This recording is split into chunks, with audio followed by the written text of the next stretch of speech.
स्वागत करती हूँ अपने यूट्यूब चैनल पर। आप सभी लोग के सामने एक होली गीत सुनाने जा रही हूँ। आप लोग सुनिएगा और कमेंट बॉक्स में बताइएगा कैसा लगा। भोले बाबा बड़ा रंग रसिया, होली में धूम मचावेले। भोले बाबा बड़ा रंग रसिया, होली में धूम मचावेले। पी पी के भंगिया भैले मतवलवा, डम डम डमरू बजावेले।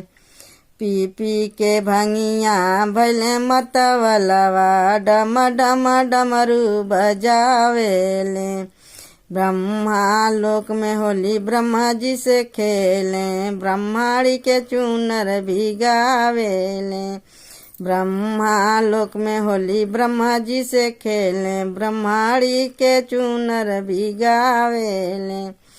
भोले बाबा बड़ा रंग रसिया, होली में धूम मचावेले। पी पी के भंगिया भैले मतवलवा, डम डम डमरू बजावेले। पी पी के भंगिया भैले मतवलवा, डम डम डमरू बजावेले। बैकुंठ में होली विष्णु जी से खेले, लक्ष्मी जी के चूनर भिगावेले। बैकुंठ में होली विष्णु जी से खेले, लक्ष्मी जी के चूनर भिगावेले। पी पी के भंगिया भैले मतवलवा, डम डम डमरू बजावेले। भोले बाबा बड़ा रंग रसिया, होली में धूम मचावेले। पी पी के भंगिया भैले मतवलवा, डम डम डमरू बजावेले। अयोध्या में होली राम जी से खेले, सीता के चूनर भिगावेले। अयोध्या में होली राम जी से खेले, सीता जी के चूनर भिगावेले। भोले बाबा बड़ा रंग रसिया, होली में धूम मचावेले।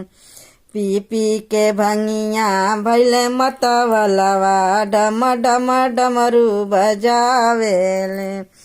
पी पी के भंगिया भैले मतवलवा, डम डम डमरू बजावेले। वृंदावन में होली कृष्णा जी से खेले, वृंदावन में होली कृष्णा जी से खेले। राधिका के चूनर भिजावेले। वृंदावन में होली कृष्णा जी से खेले, राधिका जी का चूनर भिगावेले। राधिका जी के चूनर भिगावेले। पी पी के भंगिया भैले मतवलवा, डम डम डमरू बजावेले। भोले बाबा बड़ा रंग रसिया, डम डम डमरू बजावेले।